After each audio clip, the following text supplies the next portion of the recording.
The Princess and the Goblin by George MacDonald.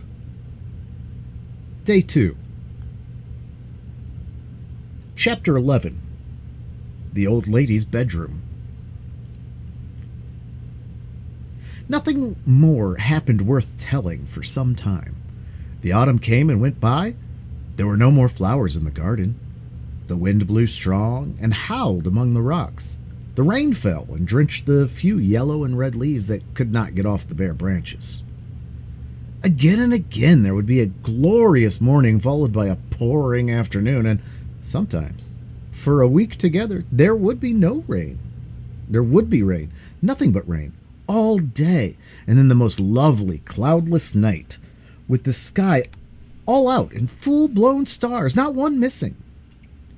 But the princess could not see much of them, for she went to bed early. The winter drew on, and she found things growing dreary. When it was too stormy to go out, and she had got tired of her toys, Ludi would take her about the house, sometimes to the housekeeper's room, where the housekeeper, who was a good, kind old woman, made much of her, sometimes to the servants' hall or the kitchen, where she was not princess merely, but absolute queen, and ran a great risk of being spoiled. Sometimes she'd run off herself to the room where the men-at-arms whom the king had left sat, and they showed her their arms and accoutrements, and did what they could to amuse her. Still at times she found it very dreary, and often wished that her huge great-grandmother had not been a dream. One morning, the nurse left her with the housekeeper for a while. To amuse her, she turned out the contents of an old cabinet upon the table. The little princess found her treasures, queer ancient ornaments, and many things the use of which she could not imagine, far more interesting than her own toys, and sat playing with them for hours or more. But at length, in handling a curious old-fashioned brooch, she ran the pin of it into her thumb and gave a little scream with the sharpness of the pain, but would have thought little more of it had not the pain increased, and her thumb began to swell. This alarmed the housekeeper greatly. The nurse was fetched, the doctor was sent for, her hand was poulticed, and long before her usual time she was put to bed. The pain still continued, and although she fell asleep and dreamed a good many dreams, there was the pain always in every dream. At last it woke her up. The moon was shining brightly into the room. The poultice had fallen off her hand, and it was burning hot. She fancied if she could hold it into the moonlight, that would cool it.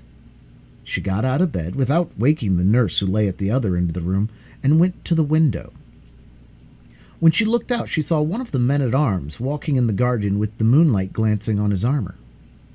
She was just going to tap on the window and call him, for she wanted to tell him all about it, when she bethought herself that might wake Ludi, and she would put her into bed again. So she resolved to go to the window of another room and call him from there. It was so much nicer to have somebody to talk to than to lie awake in bed with the burning pain in her hand. She opened the door very gently and went through the nursery, which did not look into the garden, to go to the other window. But when she came to the foot of the old staircase, there was the moon, shining down from some window high up and making the worm-eaten oak look very strange and delicate and lovely. In a moment she was putting her little feet one after the other in the silvery path up the stair, looking behind as she went to see the shadow they made in the middle of the sliver. Some little girls would have been afraid to find themselves thus alone in the middle of the night, but Irene was a princess. As she went slowly up the stair, not quite sure that she was not dreaming, suddenly a great longing woke in her heart to try once more whether she could not find the old lady with the silvery hair. "If she is a dream," she said to herself, "then I am the likelier to find her if I am dreaming." So up and up she went, stair after stair, till she came to the many rooms, all just as she had seen them before. Through passage after passage, she softly sped, comforting herself that if she should lose her way, it would not matter much, because when she woke, she would find herself in her own bed with Ludi not far off. But as if she had known every step of the way, she walked straight to the door at the foot of the narrow stair that led to the tower. "What if I should really find my beautiful old grandmother up there?" she said to herself as she crept up the steep steps. When she reached the top, she stood a moment listening in the dark, for there was no moon there. Yes, it was. It was the hum of the spinning wheel. What a diligent grandmother to work both day and night. She tapped gently at the door. "Come in, Irene," said the sweet voice. The princess opened the door and entered. There was the moonlight streaming in at the window, and in the middle of the moonlight sat the old lady in her black dress with the white lace, and her silvery hair mingling with the moonlight so that you could not have told which was which. "Come in, Irene," she said again. "Can you tell me what I am spinning?" She speaks, thought Irene, just as if she had seen me 5 minutes ago, or yesterday at the farthest. "No," she answered, "I don't know what you are spinning. Please, I thought you were a dream. Why couldn't I find you before, great-great-grandmother?" "That you are hardly old enough to understand. But you would have found me sooner if you hadn't come to think I was a dream. I will give you one reason, though, why you couldn't find me. I didn't want you to find me." "Why, please?" "Because I did not want Ludi to know I was here." "But you told me to tell Ludi." "Yes, but I knew Ludi would not believe you. If she were to see me sitting spinning here, she wouldn't believe me either." "Why?" "Because she couldn't. She would rub her eyes and go away and say she felt queer, and forget half of it and more, and then say it had all been a dream." "Just like me," said Irene, feeling very much ashamed of herself. "Yes, a good deal like you, but not just like you, for you've come again. And Ludi wouldn't have come again. She would have said no, no.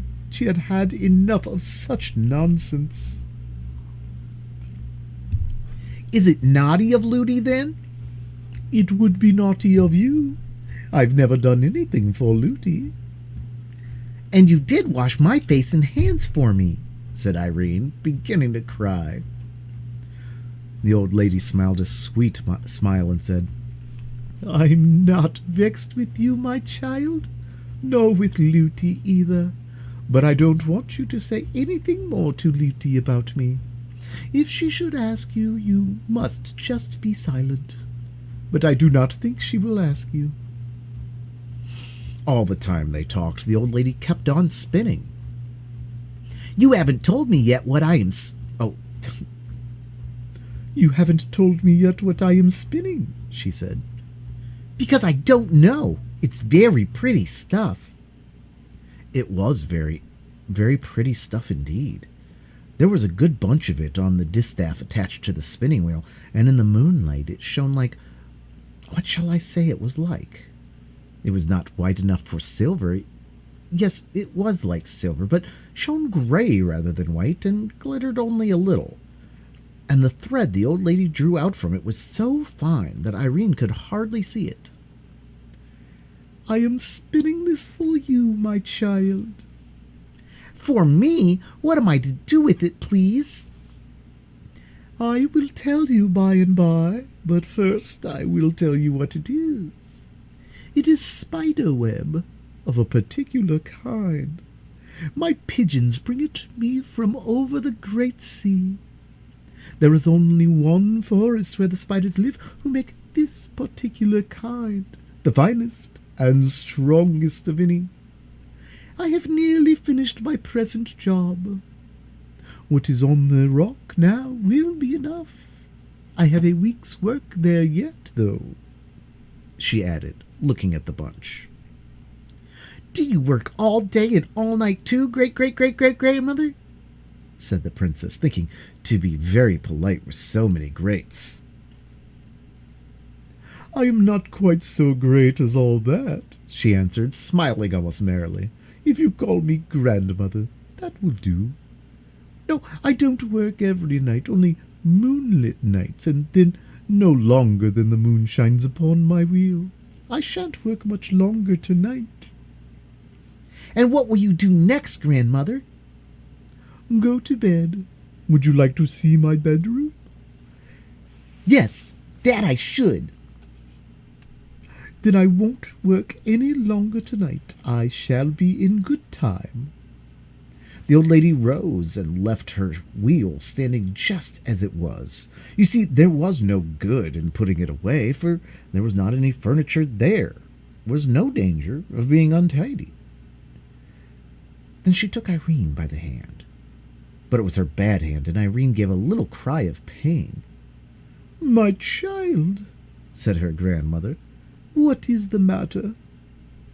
Irene held her hand into the moonlight that the old lady might see it, and told her all about it, at which she looked grave.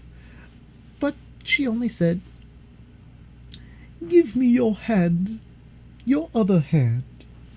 And having led out her into the dark little landing, opened the door on the opposite side of it. What was Irene's surprise to see the loveliest room she had ever seen in her life. It was large and lofty and dome-shaped. From the center hung a lamp as round as a ball, shining as if with the brightest moonlight, which made everything visible in the room, though not so clearly that the princess could tell what many of the things were. A large oval bed stood in the middle with a coverlid of rose color, and velvet curtains all around it of a lovely pale blue. The walls were also blue, spangled all over with what looked like stars of silver. The old lady left her, and going to a strange-looking cabinet, opened it and took out a curious silver casket. Then she sat down on a low chair and, calling Irene, made her kneel before her while she looked at her hand. Having examined it, she opened the casket and took from it a little ointment. The sweetest odor filled the room, like that of roses and lilies, as she rubbed the ointment gently all over the hot, swollen hand. Her touch was so pleasant and cool that it seemed to drive away the pain and heat wherever it came. "Oh, grandmother, it is so nice," said Irene. "Thank you, thank you." Then the old lady went to a chest of drawers and took out a large handkerchief of gossamer-like cambric, which she tied around her hand. "I don't think I can let you go away tonight," she said. "Would you like to sleep with me?" "Oh, yes, yes, dear grandmother," said Irene, and would have clapped her hands, forgetting that she could not. "You won't be afraid, then, to go to bed with such an old woman?" "No, you are very beautiful, grandmother."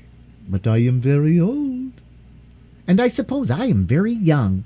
You won't mind sleeping with such a very young woman, grandmother." "Your sweet little pertness," said the old lady, and drew her towards her and kissed her on the forehead and the cheek and the mouth. Then she got a large silver basin, and having poured some water into it, made Irene sit on the chair and washed her feet. This done, she was ready for bed. And oh, what a delicious bed it was into which her grandmother laid her. She hardly could have told her she was lying upon anything. She felt nothing but softness. The old lady, having undressed herself, lay down beside her. "Why don't you put out your moon?" asked the princess. "That never goes out, night or day," she answered.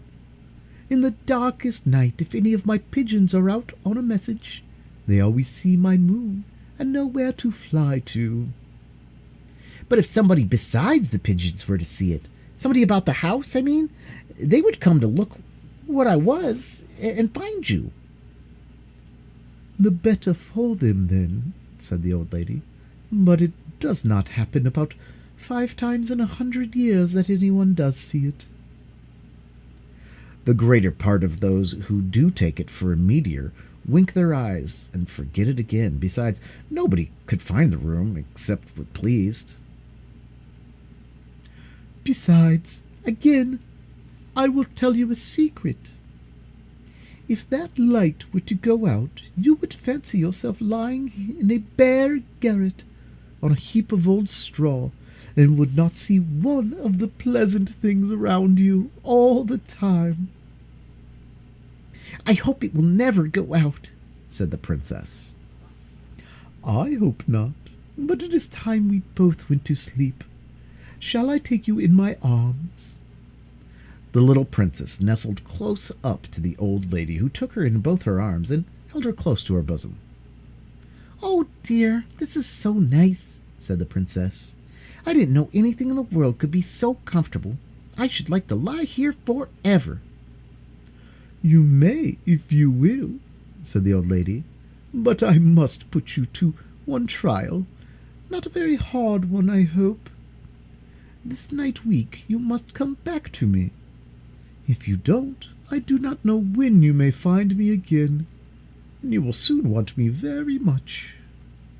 Oh, please do not let me forget. You shall not forget. The only question is whether you will believe I am anywhere, whether you will believe I am anything but a dream. You may be sure I will do all I can to help you come, but it will rest with yourself, after all. On the night of next Friday, you must come to me. Mind now. I will try, said the princess. Then good night, said the old lady, and kissed the forehead which lay in her bosom. In a moment more, the little princess was dreaming in the midst of the loveliest dreams of summer seas and moonlight and mossy springs and great murmuring trees and beds of wildflowers with such odors as she had never smelled before. But after all, no dream could be more lovely than what she had left behind when she fell asleep. In the morning she found herself in her own bed. There was no handkerchief or anything else on her hand, only a sweet odor lingered about it. The swelling had all gone down. The prick of the brooch had vanished. In fact, her hand was perfectly well. Chapter 12. A short chapter about Curdie. Curdie spent many nights in the mine. His father and he had taken Mrs. Peterson into the secret, for they knew Mother could hold her tongue, which is more than could be said of all the miners' wives. But Curdie did not tell her that every night he spent in the mine, part of it went into earning a new red petticoat for her. Mrs. Peterson was such a nice, good mother. All mothers are nice and good more or less, but Mrs. Peterson was nice and good all more and no less. She made and kept a little heaven in that poor cottage on the high hillside for her husband and son to go home to out of the low and rather dreary earth in which they worked. I doubt if the princess was very much happier even in the arms of her huge great-grandmother than Peter and Curdie were in the arms of Mrs. Peterson. True, her hands were hard and chapped and large, but it was with work for them, and therefore in the sight of angels. Her hands were so much the more beautiful. And if Curdie worked hard to get her a petticoat, she worked hard every day to get him comforts, which he would have missed much more than she would a new petticoat, even in winter. Not that she and Curdie ever thought of how much they worked for each other. That would have spoiled everything. When left alone in the mine, Curdie always worked for an hour or two at first, following the lode which, according to Glump, would lead at last into the deserted habitation. After that he would set out on reconnoitering expedition. In order to manage this, or rather the return from it, better than the first time, he had brought a huge ball of fine string, having learned the trick from Hop-o'-my-Thumb, whose history his mother had often told him. Not that Hop-o'-my-Thumb had ever used a ball of string. I should be sorry to be supposed so far out in my classics, but the principle was the same as that of pebbles. The end of this string he fastened to his pickaxe, which figured no bad anchor, and then, with the ball in his hand, unrolling as he went, set out into the dark through the natural gangs of the goblins' territory. The first night or two he came upon nothing worth remembering, saw only a little of the home life of the Cobs in the various caves they called houses, failed in coming upon anything to cast light upon the foregoing design, which kept the inundation for the present in the background. But at length, I think on the third or fourth night, he found, partly guided by the noise of their implements, a company of evidently the best sappers and miners amongst them, hard at work. What were they about? It could not well be the inundation, seeing that they had, in the meantime, been postponed to something else. Then what was it? He lurked and watched, every now and then in the greatest risk of being detected, but without success. He had again and again, in retreat, in haste, a proceeding rendered more difficult that he had to gather up his string as he returned upon its course. It was not that he was afraid of the goblins, but that he was afraid of their finding out that they were being watched, which might have prevented the discovery at which he aimed. Sometimes his haste had to be such that when he reached home towards morning, his string, for lack of time to wind it up as he dodged the Cobs, would be in what seemed most hopeless entanglement. But after a good sleep, though a short one, he always found his mother had got it right again. There it was, wound in a most respectable ball, ready for use the moment he should want it. "I can't think how you do it, mother," he would say.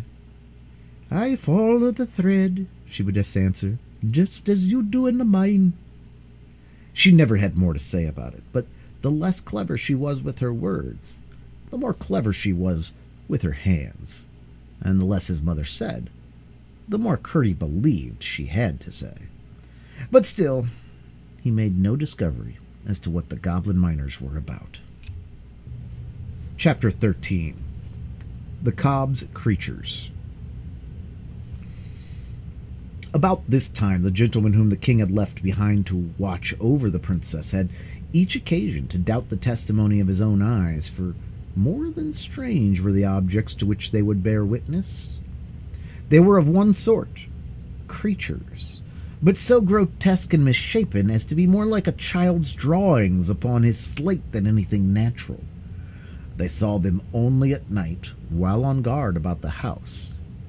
The testimony of the man who first reported having seen one of them was that, as he was walking slowly around the house, while yet in the shadow, he caught sight of a creature standing on its hind legs in the moonlight, with its forefeet upon the window ledge, staring in at the window. Its body might have been that of a dog or werewolf, he thought, but he declared on his honor that its head was twice the size it ought to have been for the size of its body, and as round as a ball, while the face, which it turned upon him as it fled, was more like one carved by a boy upon the turnip inside which he is going to put a candle than anything else he could think of. It rushed into the garden. He sent an arrow after it, and thought he must have struck it, for it gave an unearthly howl, and he could not find his arrow any more than the beast, although he searched all about the place where it had vanished. They laughed at him until he was driven to hold his tongue, and said he must have taken too long a pull at the ale jug. But before 2 nights were over, he had one to side with him, for he too had seen something strange, only quite different from that reported by the other. The description the second man gave of the creature he had seen was yet more grotesque and unlikely. They were both laughed at by the rest, but night after night another came over to their side, until at last there was only one left to laugh at all his companions. 2 nights more passed, and he saw nothing. But on the third, he came rushing from the garden to the other two before the house in such an agitation that they declared, for it was their turn now, that the band of his helmet was cracking under his chin with the rising of his hair inside it. Running with him into that part of the garden which I have already described, they saw a score of creatures, to not one of which they could give a name, and not one of which was like another, hideous and ludicrous at once, gamboling on the lawn in the moonlight.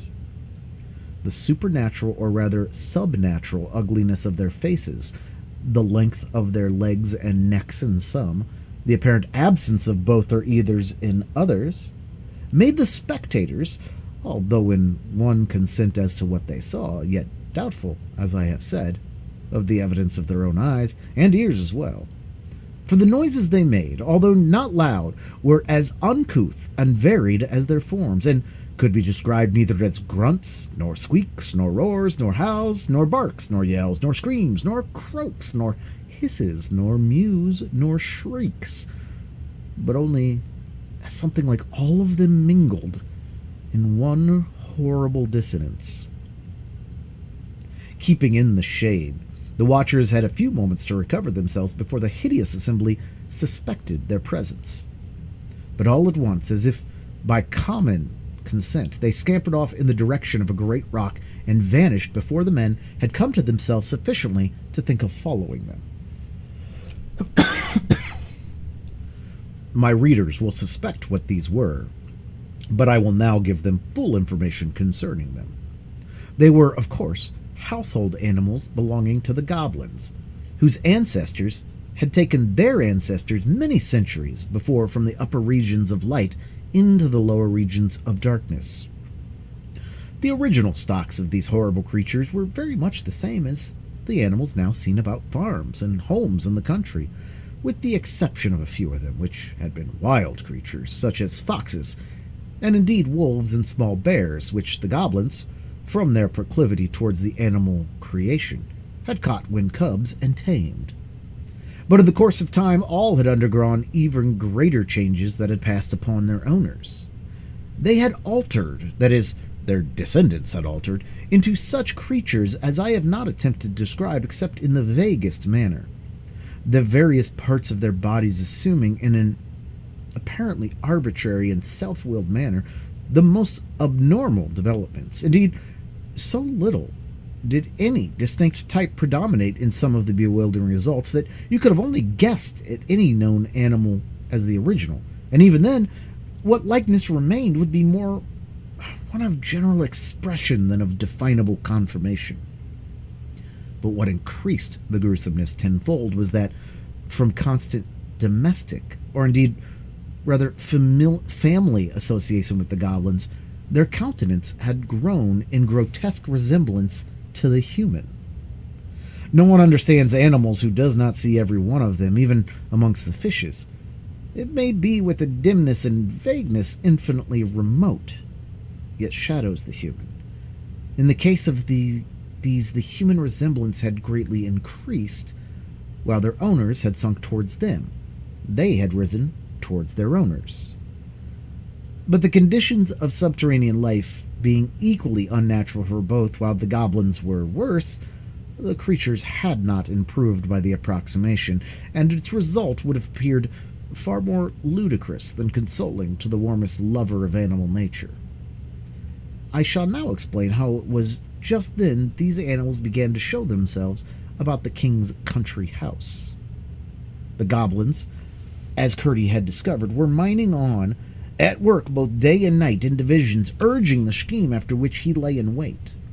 In the course of their tunneling, they had broke into the channel of a small stream, but the break being in the top of it, no water had escaped to interfere with their work. Some of the creatures, hovering as they did about their masters, had found the hole and had, with the curiosity which had grown to a passion from the restraints of their unnatural circumstances, proceeded to explore the channel.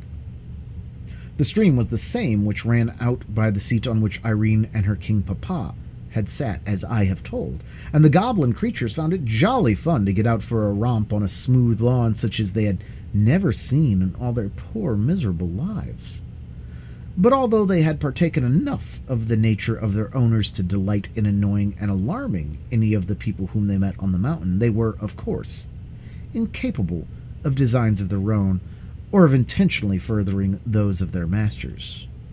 For several nights after, the men-at-arms were at length of one mind as to the fact of the visits of some horrible creatures, whether bodily or spectral they could not yet say.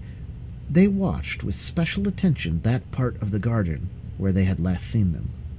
Perhaps, indeed, they gave, in consequence, too little attention to the house.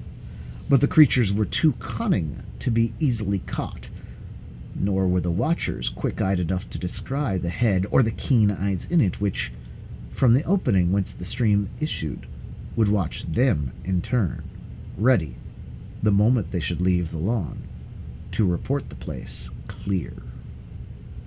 Chapter 14. That Night Week. During the whole of the week, Irene had been thinking every other moment of her promise to the old lady.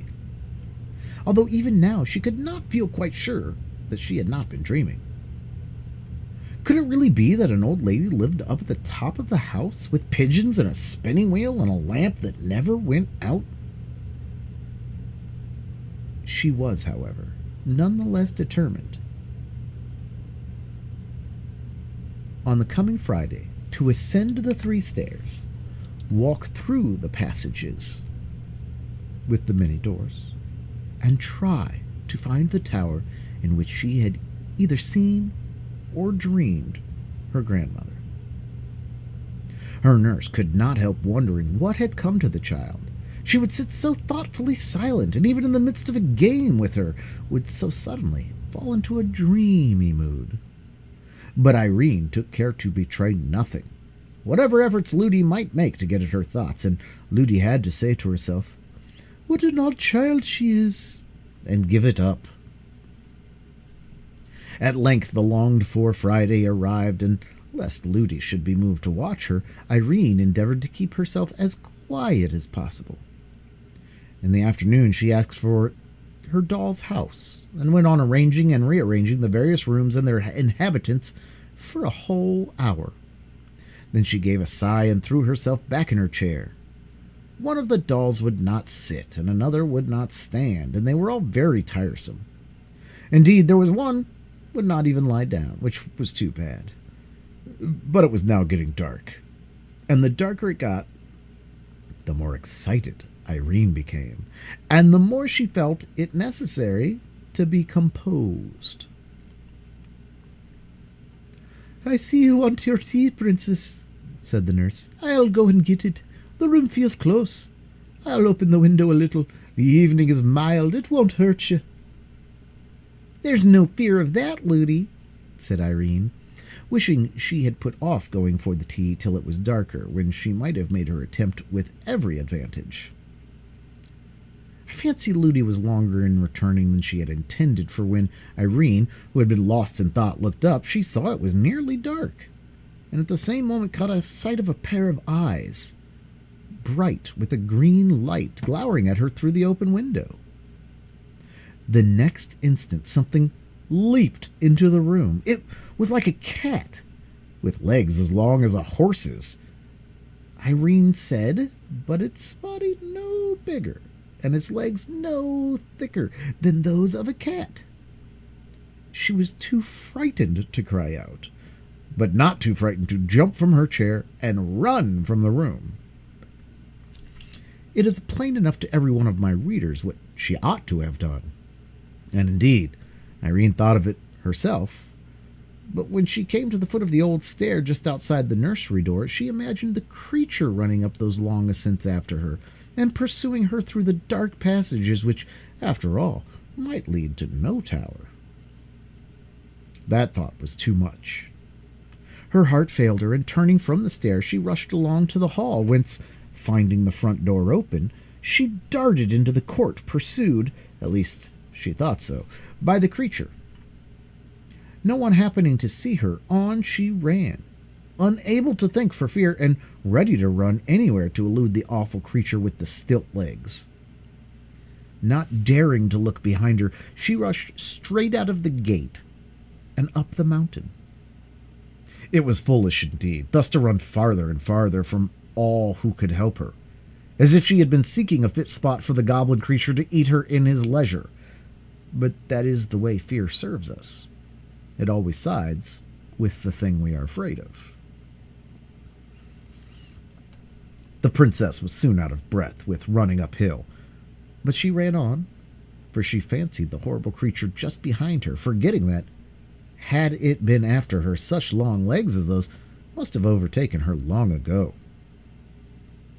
At last she could run no longer and felt unable even to scream by the roadside, where she lay for some time half dead with terror. But finding nothing lay hold of her, and her breath beginning to come back, she ventured at length to get half up and peer anxiously about her. It was now so dark she could see nothing. Not a single star was out. She could not even tell in what direction the house lay, and between her and home she fancied the dreadful creature lying ready to pounce upon her. She saw now that she ought to have run up the stairs at once. It was well she did not scream, for, although very few of the goblins had come out for weeks, a stray idler or two might have heard her. She sat down upon a stone, and nobody but one who had done something wrong could have been more miserable. She had quite forgotten her promise to visit her grandmother. A raindrop fell on her face. She looked up, and for a moment her terror was lost in astonishment. At first she thought the rising moon had left her place and drawn nigh to see what could be the matter with the little girl, sitting alone, without hat or cloak, on the dark, bare mountain, but she soon saw she was mistaken, for there was no light on the ground at her feet, and no shadow anywhere. But a great silver globe was hanging in the air, and as she gazed at the lovely thing, her courage revived. If she were but indoors again, she would fear nothing, not even the terrible creature with the long legs. But how was she to find her way back? What could that light be? Could it be? No, it couldn't. But what if it should be? Yes, it must be. Her great-great-grandmother's lamp, which guided her pigeons home through the darkest night. She jumped up. She had but to keep that light in view, and she must find the house. Her heart grew strong. Speedily, yet softly, she walked down the hill, hoping to pass the watching creature unseen. Dark as it was, there was little danger now of choosing the wrong road, and, which was most strange, the light filled her eyes from the lamp, and instead of blinding them for a moment to the object upon which they next fell, enabled her for a moment to see it, despite the darkness. By looking at that lamp and then dropping her eyes, she could see the road for a yard or two in front of her, and this saved her from several falls, for the road was very rough. But all at once, to her dismay, it vanished, and the terror of the beast, which had left her the moment she began to run, again lay hold of her heart. The same instant, however, she caught the light of the windows and knew exactly where she was. It was too dark to run, but she made what haste she could and reached the gate in safety. She found the house door still open, ran through the hall, and, without even looking into the nursery, bounded straight up the stair, and the next, and the next. Then, turning to the right, ran through the long avenue of silent rooms and found her way at once to the door at the foot of the tower stair. When first the nurse missed her, she fancied she was playing her a trick, and for some time took no trouble about her, but at last, getting frightened, she had begun to search, and when the princess entered, the whole household was hither and thither over the house hunting for her. A few seconds after she reached the stair of the tower, they had even begun to search the neglected rooms, in which they would never have thought of looking had they not already searched every other place they could think of in vain. But by this time, she was knocking at the old lady's door. Chapter 15. Woven and then Spun. "Come in, Irene," said the silvery voice of her grandmother. The princess opened the door and peeped in, but the room was quite dark, and there was no sound of the spinning wheel. She grew frightened once more, thinking that, although the room was there, the old lady might be a dream after all. Every little girl knows how dreadful it is to find a room empty when she thought somebody was. But Irene had to fancy for a moment that the person she came to find was nowhere at all. She remembered, however, that at night she spun only in the moonlight, and concluded that must be why there was no sweet bee-like humming. The old lady might be somewhere in the darkness.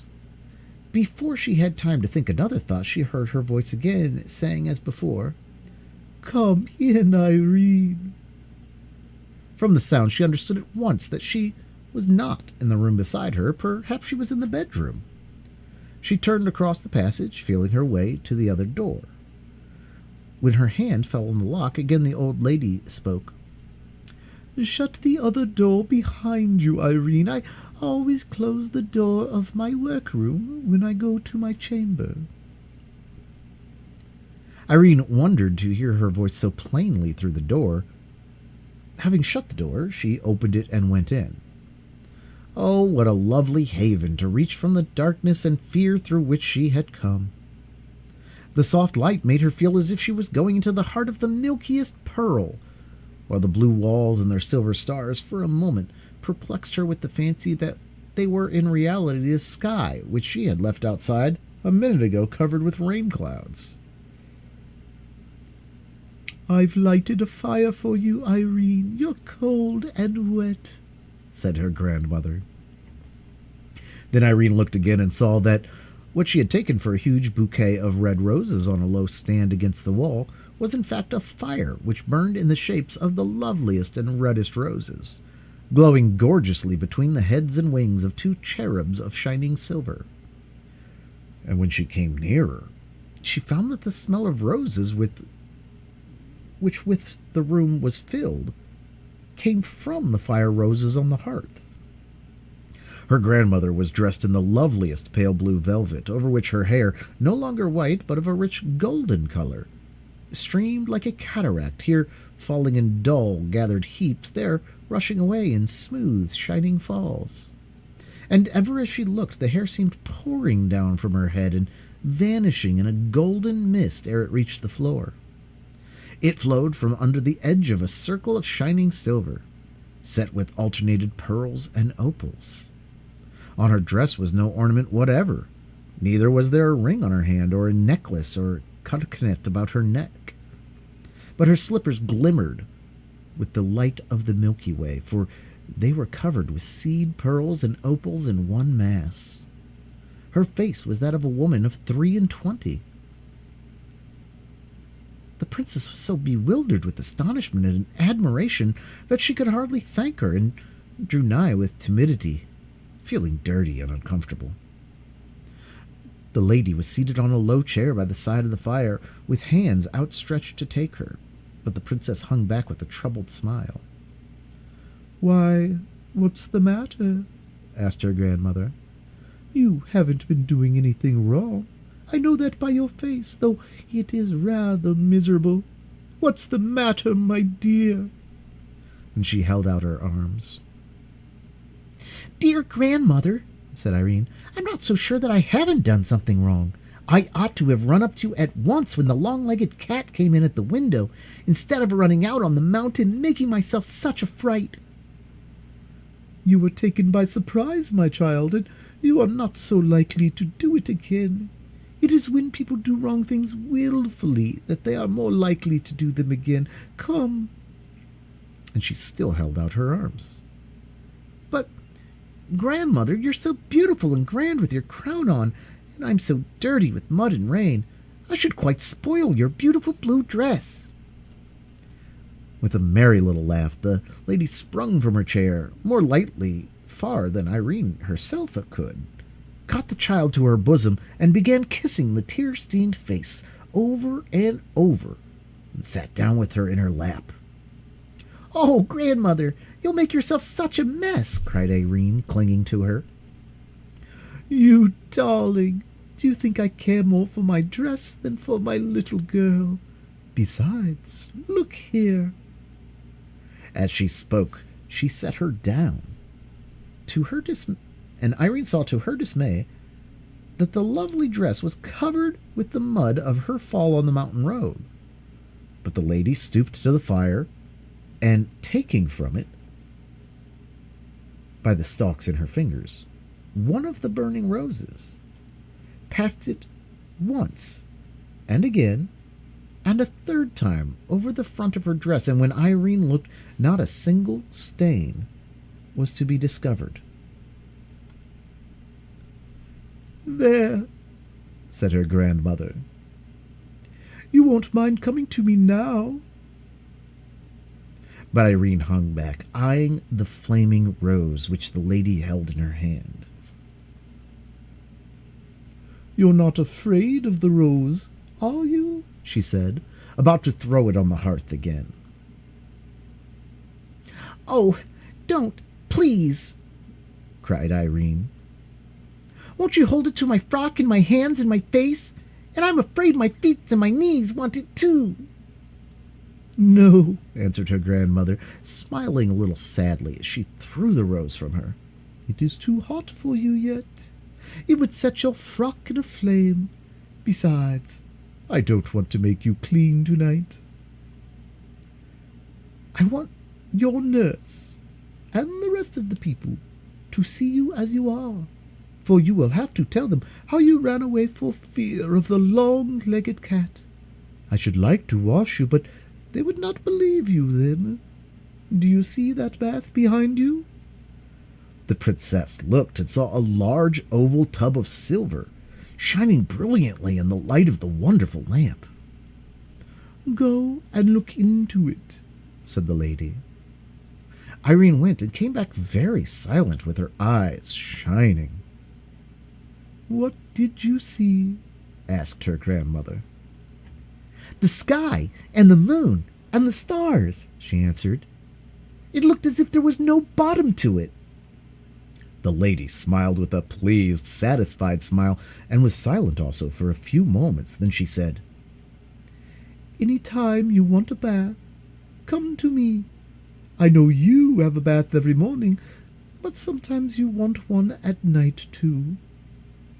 "Thank you, grandmother. I will indeed," answered Irene, and was again silent for some moments, thinking. Then she said, "How was it, grandmother, that I saw your beautiful lamp? Not the light of it only, but the great round silvery lamp itself, hanging alone in the great open air, high up. It was your lamp I saw, wasn't it?" "Yes, my child, it was my lamp." "Then how was it?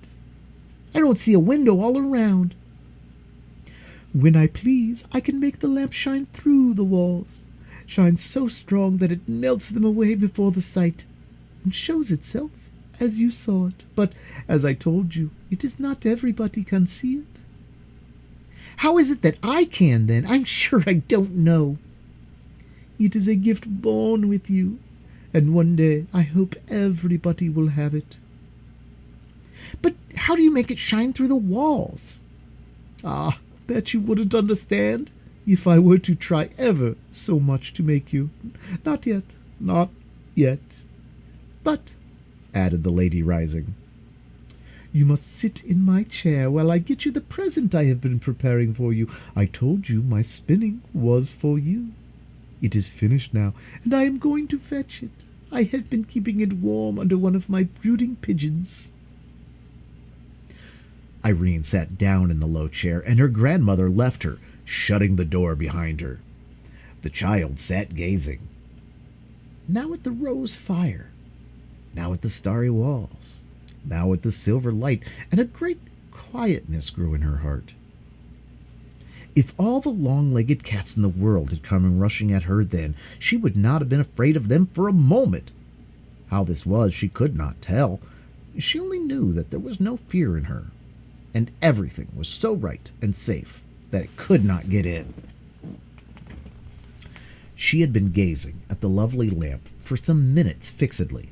Turning her eyes, she found the wall had vanished, for she was looking out on the dark, cloudy night. But though she heard the wind blowing, none of it blew upon her. In a moment more, the clouds themselves parted, or rather vanished like the wall, and she looked straight into the starry herds, flashing gloriously in the dark blue. It was but for a moment. The clouds gathered again and shut out the stars. The wall gathered again and shut out the clouds. And there stood the lady beside her with the loveliest smile on her face and a shimmering ball in her hand about the size of a pigeon's egg. "There, Irene, there is my work for you," she said, holding out the ball to the princess. She took it in her hand and looked at it all over.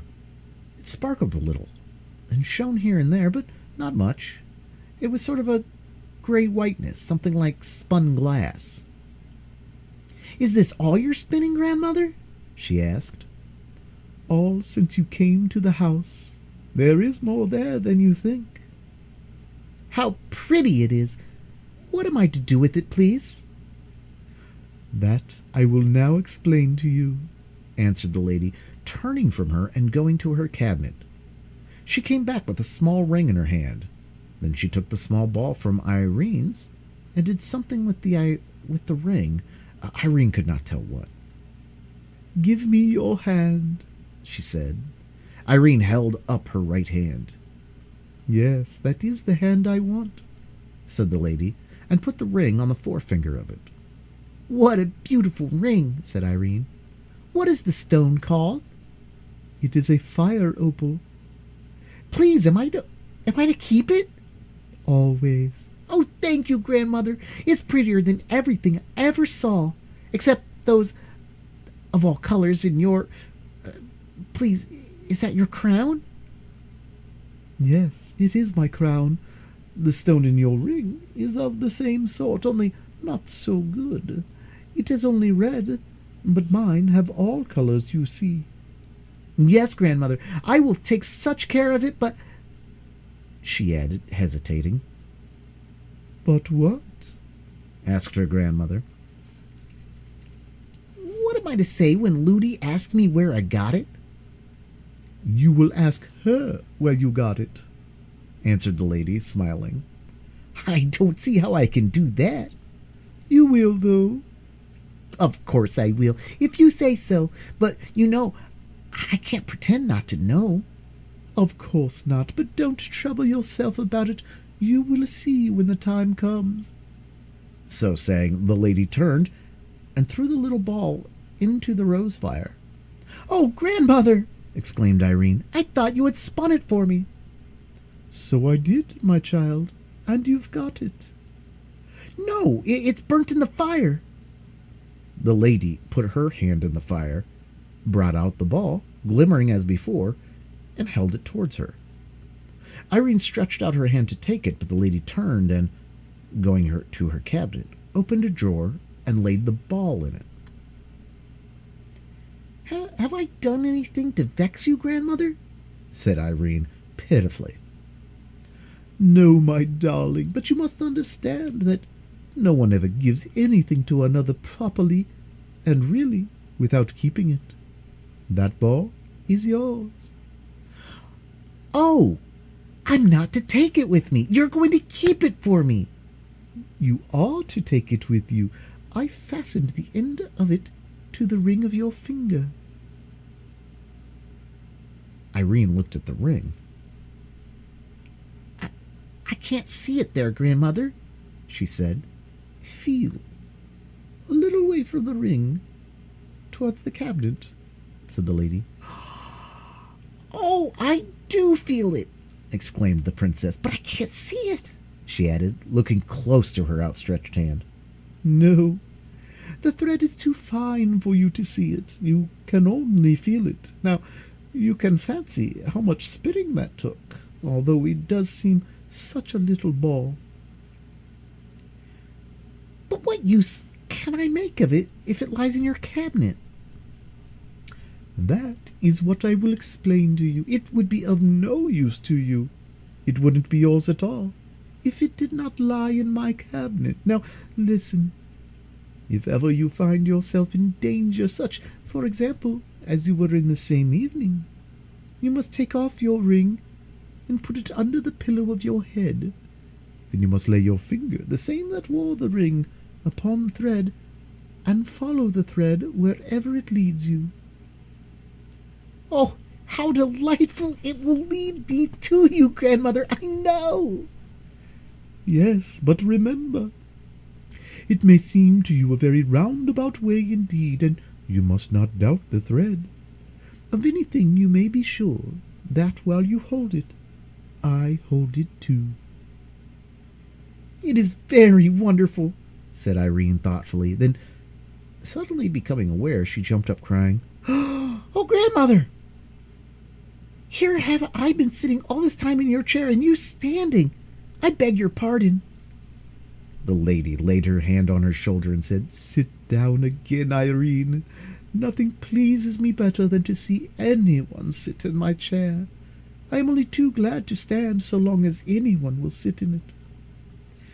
"How kind of you," said the princess, and sat down again.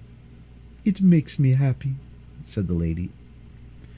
"But," said Irene, still puzzled, "won't the thread get in somebody's way and be broken? If the one end is fast to my ring and the other laid in your cabinet?" "You will find all that arrange itself. I'm afraid it is time for you to go." "Mightn't I stay and sleep with you tonight, grandmother?" "No, not tonight. If I had meant you to stay tonight, I should have given you a bath. But you know everybody in the house is miserable about you, and it would be cruel to keep them so all night. You must go downstairs." "I'm so glad, grandmother, you didn't say go home, for this is my home. Mayn't I call this my home?" "You may, my child, and I trust you will always think it your home. Now come, I must take you back without anyone seeing you." "Please, I want to ask you one question more," said Irene. "Is it because you have your crown on that you look so young?" "No, child," answered her grandmother. "It is because I felt so young this evening that I put my crown on, and I thought you would like to see your old grandmother in her best." "Why do you call yourself old? You're not old, grandmother." "I am very old indeed. It is so silly of people. I don't mean you, for you are such a tiny and couldn't know better, but it is so silly of people to fancy that old age means crookedness and witheredness and feebleness and sticks and spectacles and rheumatism and forgetfulness. It is so silly. Old age has nothing whatever to do with all that. The right old age means strength and beauty and mirth and courage and clear eyes and strong, painless limbs. I am older than you are able to think, and look at you, grandmother!" cried Irene, jumping up and flinging her arms about her neck. "I won't be so silly again, I promise you. At least, I'm rather afraid to promise, but if I am, I promise to be sorry for it. I do. I wish I were as old as you, grandmother. I don't think you're ever afraid of anything." "Not for long, at least, my child. Perhaps by the time I am 2,000 years of age I shall indeed never be afraid of anything, but I confess I have sometimes been afraid about my children. Sometimes about you, Irene." "Oh, I'm sorry, grandmother. Tonight, I suppose you mean." "Yes, a little tonight, but a good deal when you had all but made up your mind that I was a dream and no real great-great-grandmother. You must not suppose I am blaming you for that. I dare say you could not help it." "I don't know, grandmother," said the princess, beginning to cry.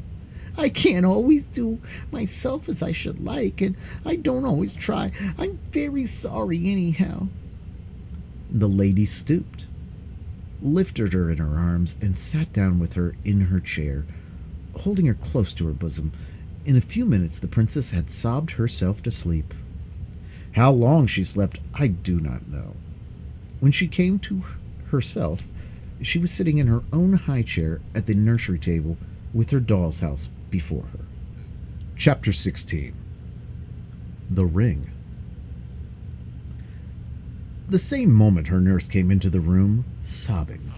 When she saw her sitting there, she started back with a loud cry of amazement and joy. Then, running to her, she caught her in her arms and covered her with kisses. My precious darling princess, where have you been? What has happened to you? We've all been crying our eyes out and searching the house from top to bottom for you. Not quite from the top, thought Irene to herself, and she might have added, not quite to the bottom, perhaps, if she had known all.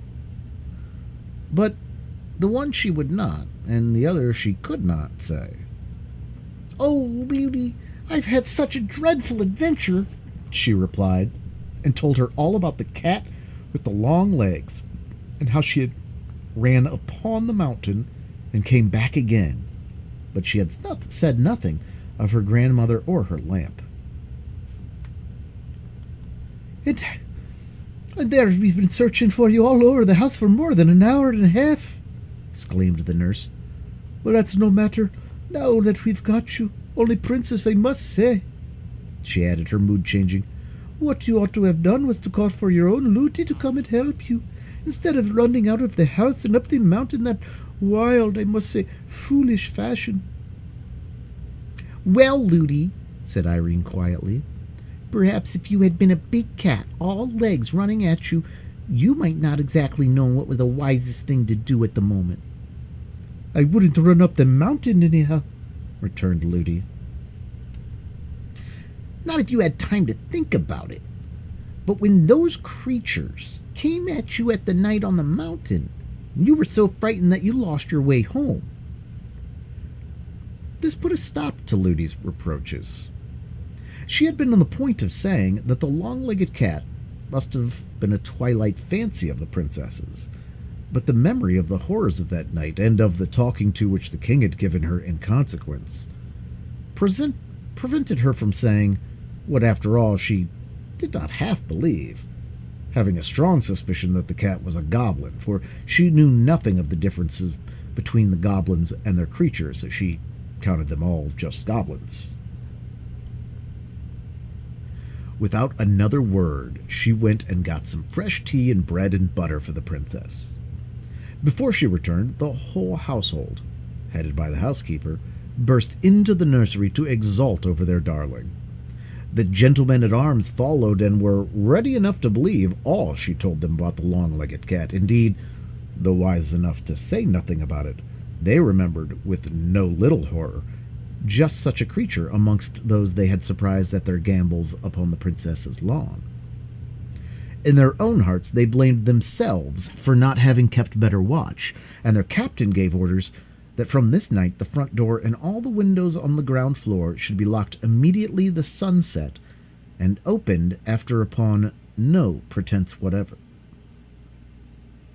The men-at-arms redoubled their vigilance, and for some time there was no further cause of alarm. When the princess woke the next morning, her nurse was bending over her. How your ring does glow this morning, princess, just like a fiery rose, she said. Does it, Ludi?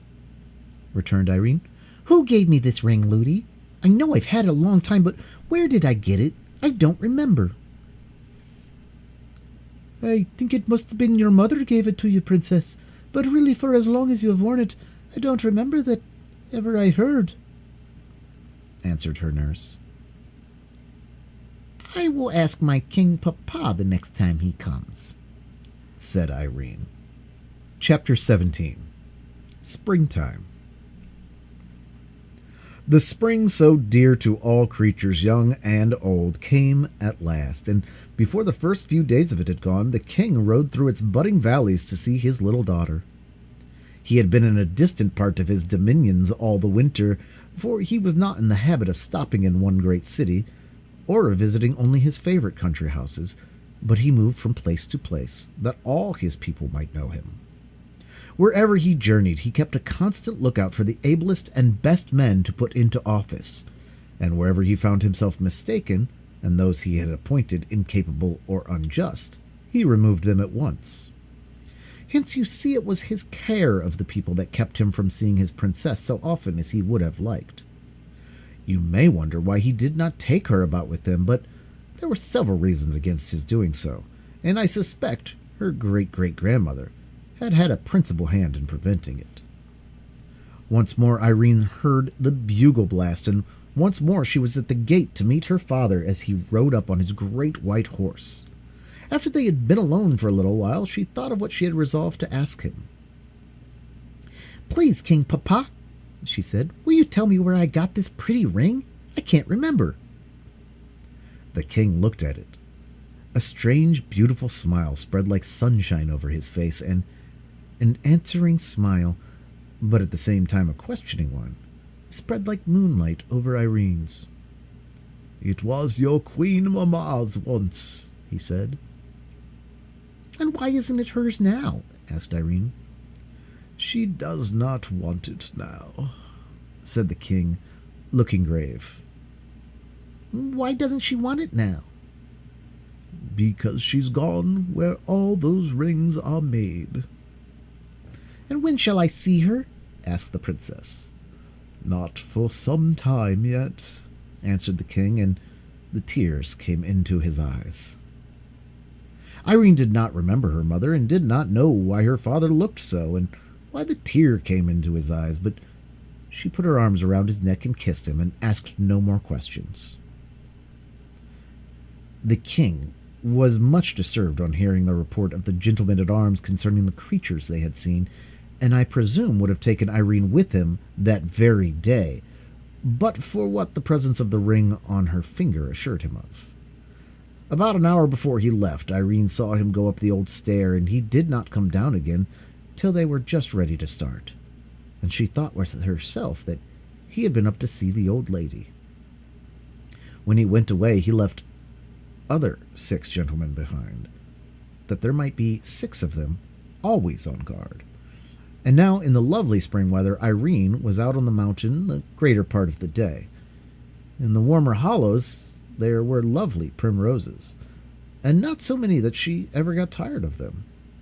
As often as she saw a new one opening an eye of light in the blind earth, she would clap her hands with gladness, and, unlike some children I know, instead of pulling it, would touch it as tenderly as if it had been a new baby, and, having made its acquaintance, would leave it as happy as she found it. She treated the plants on which they grew like birds' nests. Every fresh flower was like a new little bird to her. She would pay visits to all the flower nests she knew, remembering each by itself. She would go down on her hands and knees beside one and say, "Good morning! Are you all smelling very sweet this morning? Goodbye!" And then she would go to another nest and say the same. It was a favorite amusement with her. There were many flowers up and down, and she loved them all, but the primroses were her favorites. "They're not too shy, and they're not a bit forward," she would say to Ludi. There were goats, too, about over the mountain, and when the little kids came, she was as pleased with them as with the flowers. The goats belonged to the miners, mostly a few of them to Curdie's mother, but there were a good many wild ones that seemed to belong to nobody. These the goblins counted theirs, and it was upon them partly that they lived. They set snares and dug pits for them, and did not scruple to take what tame ones happened to be caught. But they did not try to steal them in any other manner, because they were afraid of the dogs the hill people kept to watch them, for the knowing dogs always tried to bite their feet. But the goblins had a kind of sheep of their own, very queer creatures, which they drove out to feed at night, and the other goblin creatures were wise enough to keep a good watch over them, for they knew they should have their bones by and by. Chapter 18. Curdie's Clue.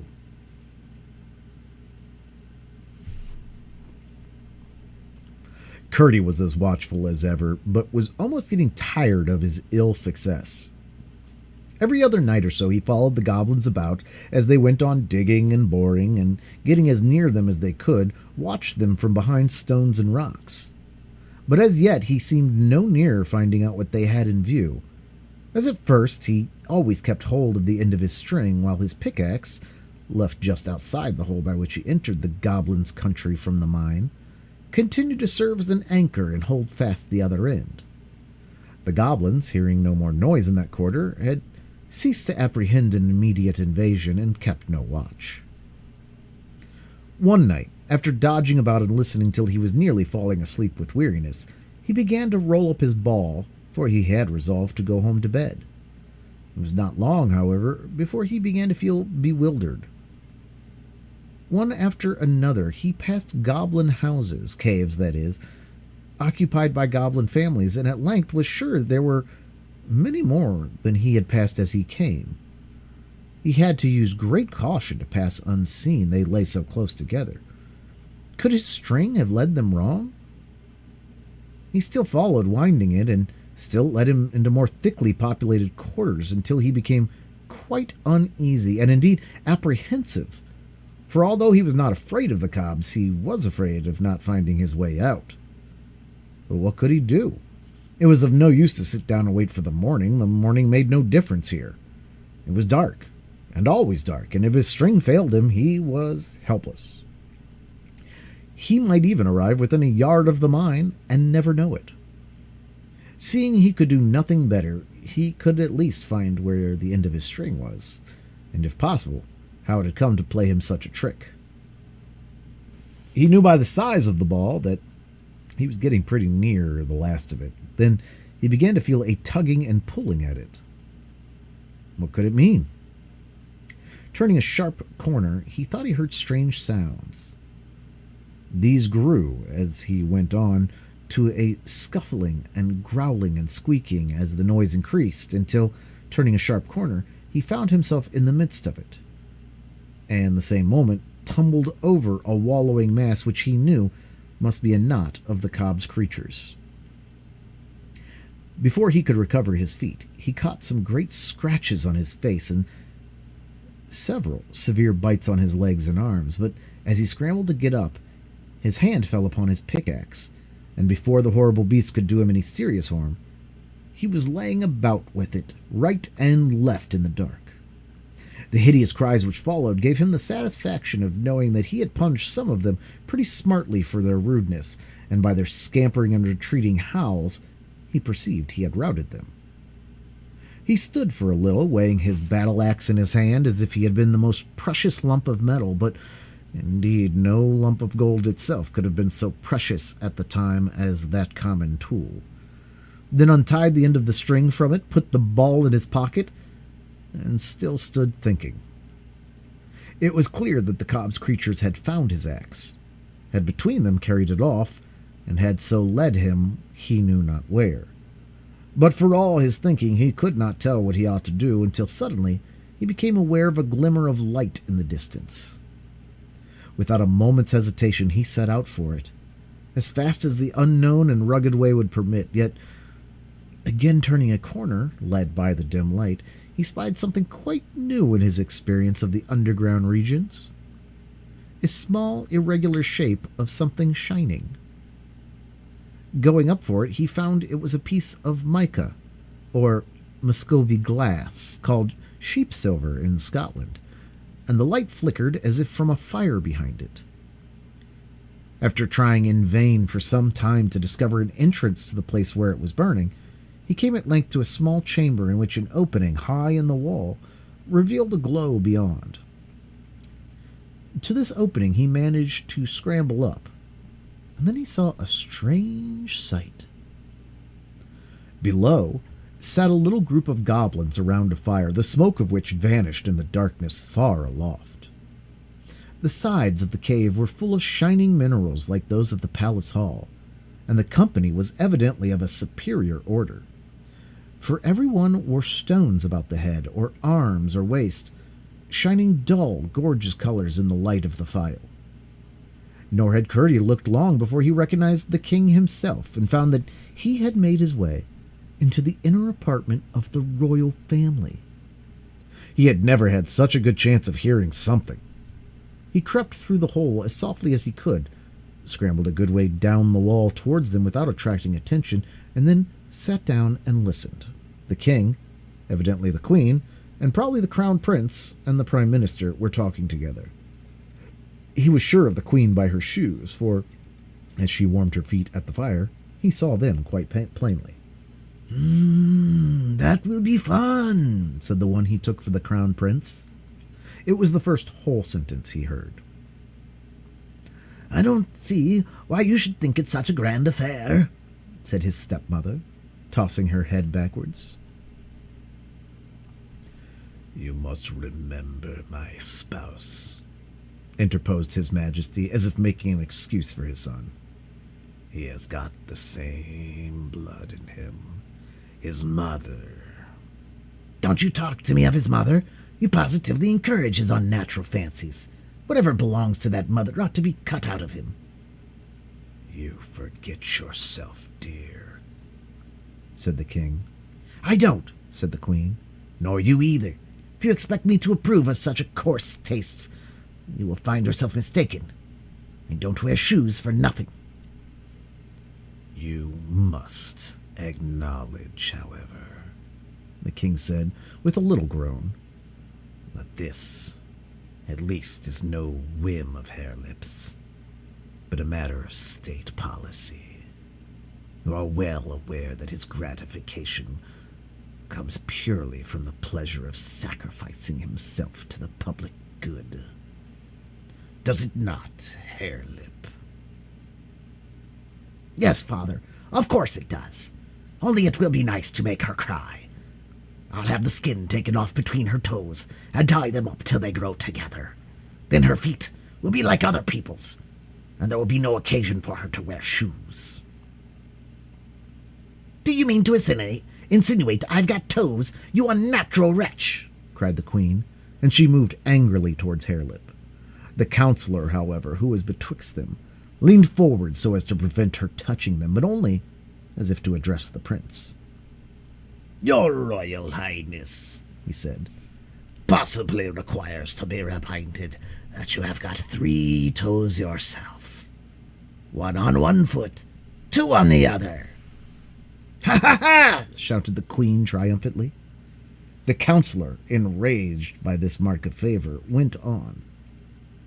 It seems to me, Your Royal Highness, it would greatly endear you to your future people, proving to them that you are not the less one of themselves, and that you had the misfortune to be born of a son-mother, if you were to command upon yourself the comparatively slight operation which, in a more extended form, you are wisely meditate with regard to your future princess.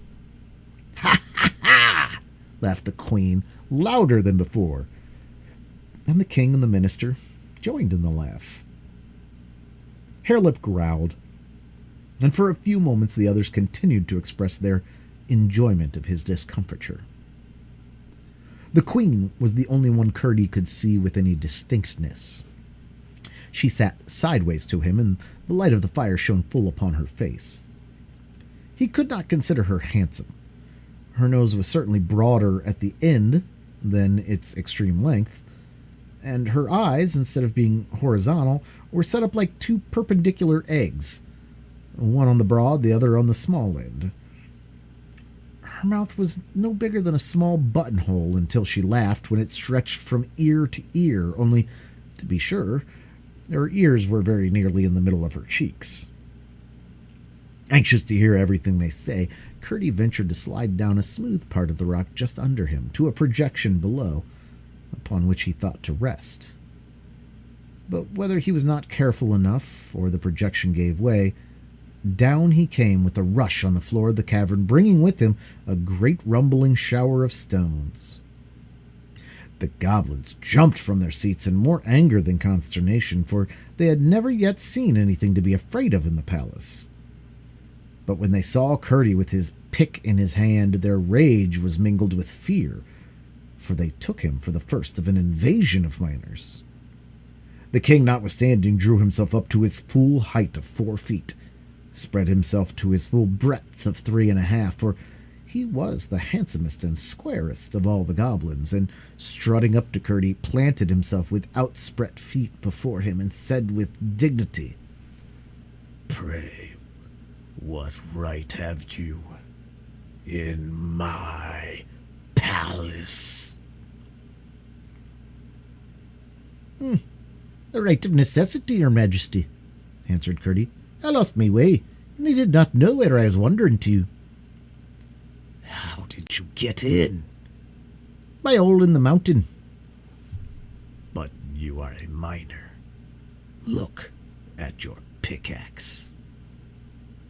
Curdie did look at it, answering, I came upon it lying on the ground a little way from here.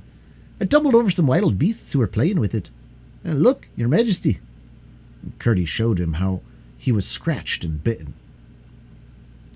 The king was pleased to find him behave more politely than he had expected from what his people had told him concerning the miners, for he attributed it to the power of his own presence, but he did not therefore feel friendly to the intruder.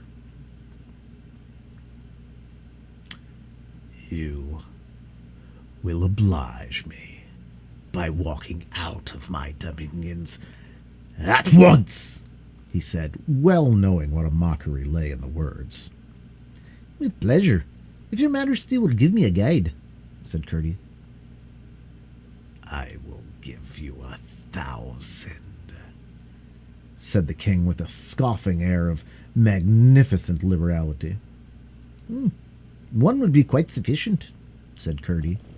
But the king uttered a strange shout, half halloo, half roar, and in rushed goblins till the cave was swarming.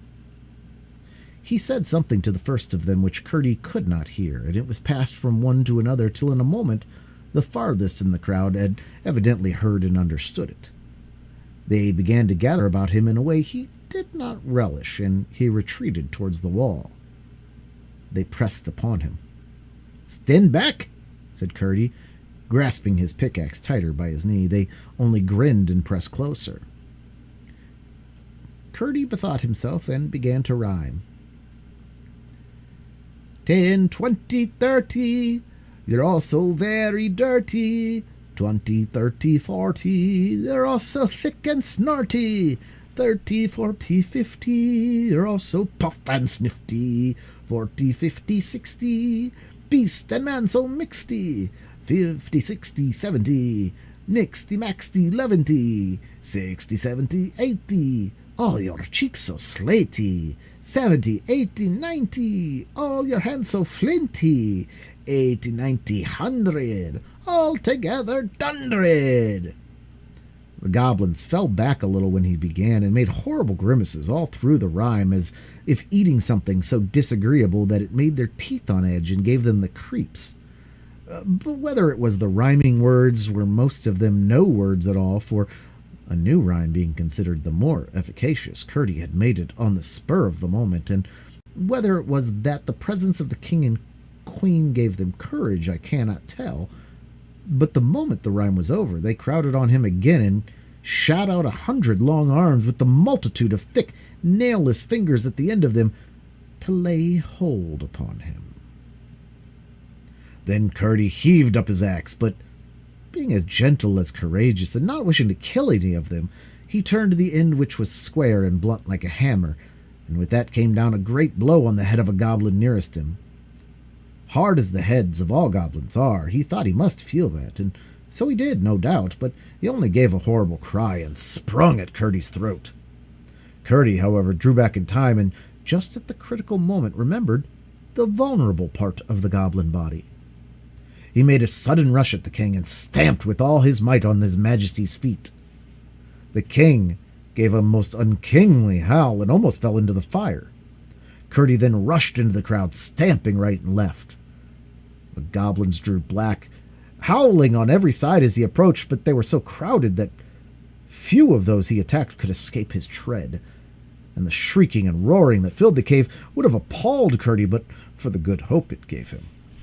They were tumbling over each other in heaps in their eagerness to rush from the cave when a new assailant suddenly faced him, the queen. With flaming eyes and expanded nostrils, her hair standing half up on her head, rushed at him. She trusted in her shoes. They were of granite, hollowed like French sabots. Curdie would have endured much rather than hurt a woman, even if she was a goblin. But here was an affair of life and death. Forgetting her shoes, he made a great stamp on one of her feet, but she instantly returned it with very different effect, causing him frightful pain and almost disabling him. His only chance with her would have been to attack the granite shoes with the pickaxe, but before he could think of that, she had caught him up in her arms and was rushing with him across the cave. She dashed him into the wall with a force that almost stunned him, but although he could not move, he was not too far gone to hear her great cry and the rush of multitudes of soft feet, followed by the sounds of something heaved up against the rock, after which came a multitudinous patter of stones falling near him. The last had not ceased when he grew very faint, for his head had been badly cut, and at last insensible. When he came to himself, there was a perfect silence about him and utter darkness, but for the merest glimmer in one tiny spot. He crawled to it and found that they had heaved a slab against the mouth of the hole, past the edge of which a poor little gleam found its way from the fire. He could not move it a hairbreadth, for they had piled a great heap of stones against it. He crawled back to where he had been lying in the faint hope of finding his pickaxe, but after a vain search he was at last compelled to acknowledge himself in an evil plight. He sat down and tried to think, but soon fell fast asleep. Chapter 19. Goblin Councels. He must have slept a long time, for when he awoke he felt wonderfully restored, and indeed almost well, and very hungry. There were voices in the outer cave. Once more, then, it was night, for the goblins slept during the day and went about their affairs during the night. In the universal and constant darkness of their dwelling, they had no reason to prefer the one arrangement to the other, but from aversion to the Sun People, they chose to be busy when there was the least chance of their being met either by the miners below, when they were burrowing, or by the people of the mountain above, when they were feeding their sheep or catching their goats. And indeed, it was only when the sun was away that the outside of the mountain was sufficiently like their own dismal regions to be endurable to their mole eyes, so thoroughly had they become unaccustomed to any light beyond that of their own fires and torches. Curdie listened and soon found that they were talking of himself. "How long will it take?" asked Harelip. "Not many days, I should think," answered the king. "They are poor, feeble creatures, those Sun People, and want to be always eating. We can go a week at a time without food and be all the better for it, but I've been told they eat 2 or 3 times every day. Can you believe it? They must be quite hollow inside, not at all like us, 9/10 of whose bulk is solid flesh and bone. Yes, I judge a week of starvation will do for him." "If I may be allowed a word," interposed the queen, "and I think I ought to have some voice in the matter." "The wretch is entirely at your disposal, my spouse," interrupted the king. "He is your property. You caught him yourself. We should never have done it." The queen laughed. She seemed in far better humor than the night before. "I was about to say," she resumed, "that it does seem a pity to waste so much fresh meat." "What are you thinking of, my love?" said the king. "The very notion of starving him implies that we are not going to give him any meat, either salt or fresh." "I'm not such stupid as that comes to," returned Her Majesty. "What I mean is that by the time he's starved, there'll be hardly be a picking upon his bones." The king gave a great laugh. "Well, my spouse, you may have him when you like," he said. "I don't fancy him for my part. I am pretty sure he is tough eating." "That would be to honor instead of punish his insolence," returned the queen. "But why should our poor creatures be deprived of such nourishment? Our little dogs and cats and pigs and small bears would enjoy him very much." "You are the best of housekeepers, my lovely queen," said her husband. "Let it be so by all means. Let us have our people in, and get him out and kill him at once. He deserves it. The mischief he might have brought upon us, now that he had penetrated so far as our most retired citadel, is incalculable. Or rather, let us tie him hand and foot and have the pleasure of seeing him torn to pieces by full torchlight in the great hall. Better and better, cried the queen and the prince together, both of them clapping their hands, and the prince made an ugly noise with his hare lip, just as if he intended to be one at the feast. But, added the queen, bethinking herself, he is so troublesome. For poor creatures as they are, there is something about these sun people that is very troublesome. I cannot imagine how is it that with such superior strength and skill and understanding as ours, we permit them to exist at all. Why do we not destroy them entirely and use their cattle and grazing lands at our pleasure? Of course we don't want to live in their horrid country. It is far too glaring for our quieter and more refined taste, but we might use it as a sort of outhouse, you know. Even our creatures' eyes might get used to it, and if they did grow blind, that would be of no consequence, provided they grew fat as well. But we might even keep their great cows and other creatures, then we should have a few more luxuries, such as cream and cheese, which at present we only taste occasionally when our brave men have succeeded in carrying some off from their farms.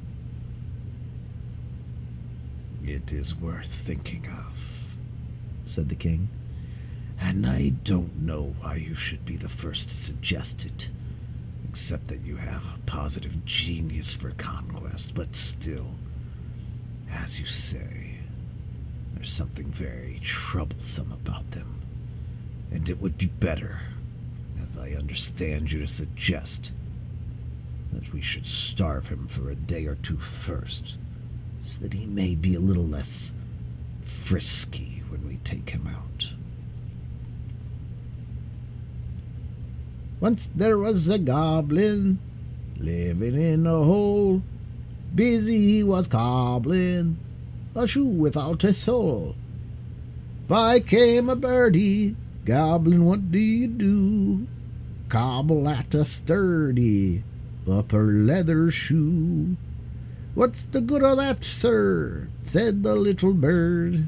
Why, it's very pat, sir, plain without a word. Where 'tis all a hole, sir, never can be holes. Why should their shoes have soles, sir, when they've got no soles?" What was that horrible noise? cried the queen, shuddering from pot metal head to granite shoes. "I declare," said the king with solemn indignation, "it's the sun creature in the hole." Stop the disgusting noise, cried the crown priest valiantly, getting up, standing in front of the heap of stones, with his face towards Curdie's prison. "Do now, or I'll break your head." "Break away," shouted Curdie, and began singing again. "Once there was a goblin living in a hole." "I really cannot bear it," said the queen. "If I could only get at its horrid toes with my slippers again." "I think we had better go to bed," said the king. "It's not time to go to bed," said the queen. "I would if I were you," said Curdie. "Impertinent wretch," said the queen, with the utmost scorn in her voice. "An impossible if," said his majesty with dignity. "Quite," returned Curdie, and began singing again. "Go to bed, goblin, do, help the queen take off her shoe. If you do, it will disclose a horrid set of sprouting toes." "What a lie!" roared the queen in a rage. "By the way, that reminds me," said the king, "that for as long as we've been married, I have never seen your feet, queen. I think you might take off your shoes when you go to bed. They positively hurt me sometimes."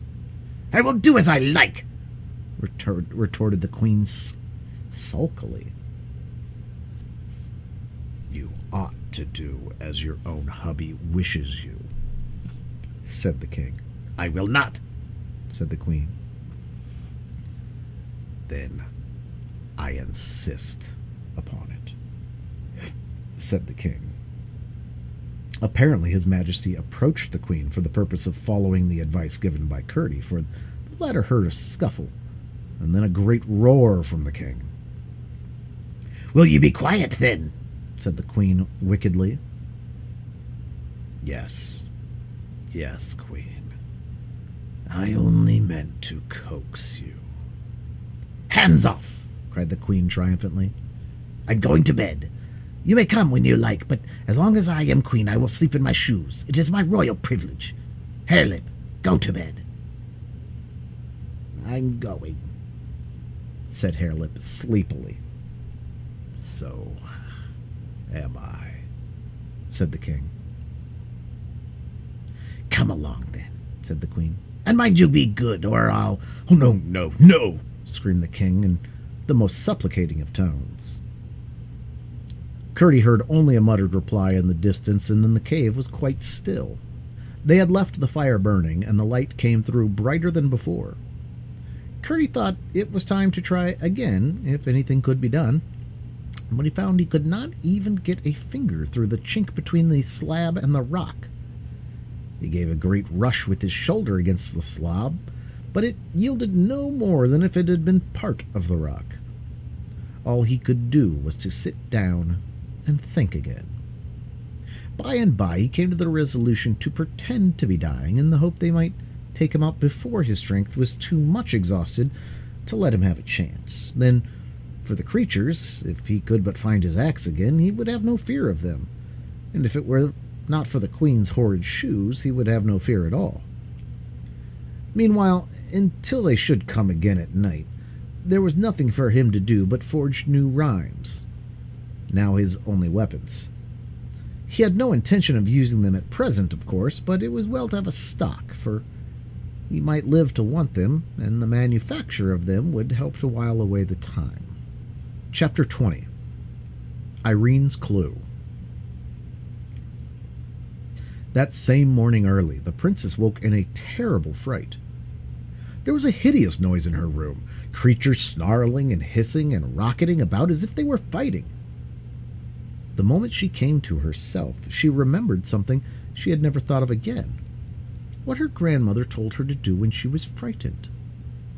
She immediately took off the ring and put it under her pillow. As she did so, she fancied she felt a finger and thumb take it gently from under her palm. "It must be my grandmother," she said to herself, and the thought gave her such courage that she stopped to put on her dainty little slippers before running from the room. While doing this, she caught sight of the long cloak of sky blue thrown over the back of a chair by the bedside. She had never seen it before, but it was evidently waiting for her. She put it on, and then, feeling with the forefinger of her right hand, soon found her grandmother's thread, which she proceeded at once to follow, expecting it would lead her straight up the old stair. When she reached the door, she found it went down and ran along the floor, so that she had almost to crawl in order to keep a hold of it. Then, to her surprise, and somewhat to her dismay, she found that instead of leading her towards the stair, it turned in quite the opposite direction. It led her through narrow passages towards the kitchen, turning aside ere she reached it, and guiding her to a door which communicated with a small backyard. Some of the maids were already up, and this door was standing open. Across the yard, the thread still ran along the ground until it brought her to a door in the wall, which opened upon the mountainside. When she had passed through, the thread rose to about half her height, and she could hold it with ease as she walked. It led her straight up the mountain. The cause of her alarm was less frightful than she supposed. The cook's great black cat, pursued by the housekeeper's terrier, had bounced against her bedroom door, which had not been properly fastened, and the two had burst in the room together and commenced a battle royal. How the nurse came to sleep through it was a mystery, but I suspect the old lady had something to do with it. It was a clear, warm morning. The wind blew deliciously over the mountainside. Here and there she saw a late primrose, but did not stop to call upon them. The sky was mottled with small clouds. The sun was not yet up, but some of their fluffy edges had caught his light and hung out orange and gold-colored fringes upon the air.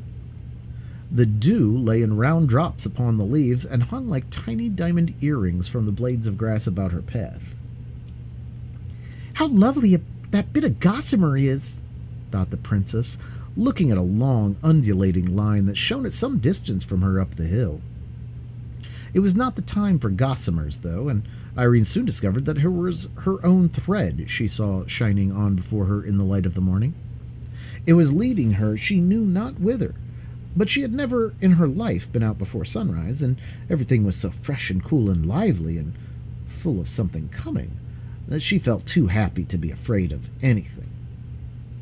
After leading her up a good distance, the thread turned to the left and down the path upon which she and Ludi had met Curdie. But she never thought of that, for now in the morning light, with its far outlook over the country, no path could have been more open and airy and cheerful. She could see the road almost to the horizon, along which she had so often watched her King Papa and his troop come shining, with his bugle blast cleaving the air before them, and it was like a companion to her. Down and down the path went, then up, then down, and then up again, getting rugged and more rugged as it went, and still along the path went the silvery thread, and still along the thread went Irene's little rosy-tipped forefinger. By and by she came to a little stream that jabbered and prated down the hill, and up the side of the stream went both path and thread. And still the path grew rougher and steeper, and the mountain grew wilder, till Irene began to think she was going a very long way from home, and when she turned to look back she saw that the level country had vanished and the rough bare mountain had closed in about her. But she still went on the thread, and on went the princess. Everything around her was getting brighter and brighter as the sun came near, till at length his first rays all at once alighted on top of a rock before her, like some golden creature fresh from the sky. Then she saw that the little stream ran out of a hole in that rock, that the path did not go past the rock, and the thread was leading her straight up to it. A shudder ran through her from head to foot when she found that the thread was actually taking her into the hole out of which the stream ran. It ran out babbling joyously, but she had to go in. She did not hesitate. Right into the hole she went, which was high enough to let her walk without stooping. For a little while there was a brown glimmer, but at the first turn it all but ceased, and before she had gone many paces she was in total darkness. Then she began to be frightened indeed. Every moment she kept feeling the thread backwards and forwards, and as she went further and further into the darkness of the great hollow mountain, she kept thinking more and more about her grandmother, and all that she had said to her, and how kind she had been, and how beautiful she was, and all about her lovely room, and the fire of roses, and the great lamp that sent its light through stone walls. And she became more and more sure that the thread could not have gone there of itself, and that her grandmother must have sent it. But it tried her dreadfully when the path went down very steep, and especially when she came to places where she had to go down rough stairs and even sometimes a ladder. Through one narrow passage after another, over lumps of rock and sand and clay, the thread guided her until she came to a small hole through which she had to creep. Finding no change on the other side, "Shall I ever get back?" she thought over and over again, wondering at herself that she was not 10 times more frightened, and often feeling as if she were only walking in the story of a dream. Sometimes she heard the noise of water, a dull gurgling inside the rock. By and by she heard the sound of blows, which came nearer and nearer, but again they grew duller and almost died away. In 100 directions she turned, obedient to the guiding thread. At last she spied a dull red shine and came up to the mica window, and thence away and round about and right into a cavern where glowed the red embers of a fire. Here the thread began to rise. It rose as high as her head and higher still, but what should she do if she lost her hold? She was pulling it down. She might break it. She could see it far up, glowing as red as her file opal in the light of the embers, but presently she came to a huge heap of stones, piled in a slope against the wall of the cavern. On these she climbed and soon discovered the level of the thread, only, however, to find it the next moment that it vanished through the heap of stones and left her standing on it with her face to the solid rock. For one terrible moment she felt as if her grandmother had forsaken her. The thread which the spiders had spun far over the seas, which her grandmother had sat in the moonlight and spun again for her, which she had tempered in the rose fire and tied to her opal ring, had left her, had gone where she could no longer follow it, had brought her into a horrible cavern, and there left her. She was forsaken indeed. "When shall I wake?" she said to herself in an agony, but at the same moment knew that it was no dream. She threw herself upon the heap and began to cry. It was well she did not know what creatures, one of them with stone shoes on her feet, were lying in the next cave, but neither did she know who was on the other side of the slab. At length the thought struck her that at least she could follow the thread backwards and thus get out of the mountain and home. She rose at once and found the thread, but the instant she tried to feel it backwards, it vanished from her touch. Forwards, it led her hand up to the heap of stones. Backwards, it seemed to nowhere. Neither could she see it as before in the light of the fire. She burst into a wailing cry and again threw herself down on the stones. Chapter 21. The Escape. As the princess lay and sobbed, she kept feeling the thread mechanically, following it with her finger many times up to the stones in which it disappeared. By and by she began, still mechanically, to poke her finger in after it between the stones as far as she could. All at once it came into her head that she might remove some of the stones and see where the thread went next. Almost laughing at herself for never having thought of this before, she jumped to her feet. Her fear vanished. Once more she was certain her grandmother's thread could not have brought her here just to leave her there, and she began to throw away the stones from the top as fast as she could, sometimes 2 or 3 at a handful, sometimes taking both hands to lift one. After clearing them away a little, she found that the thread turned and went straight downwards. Hence, as the heap sloped a good deal, growing of course wider at its base, she had to throw away a multitude of stones to follow the thread. But this was not all, for she soon found that the thread, after going straight down a little way, turned first sideways in one direction, then sideways in another, then shot at various angles hither and thither inside the heap, so that she began to be afraid that to clear the thread she must remove the whole huge gathering. She was dismayed at the very idea, but losing no time, set to work with a will, and with aching back and bleeding fingers and hands, she worked on, sustained by the pleasure of seeing the heap slowly diminish and begin to show itself on the opposite side of the fire. Another thing which helped to keep her courage up was that, as often as she uncovered a thread of the turn, instead of lying loose upon the stone, it tightened up.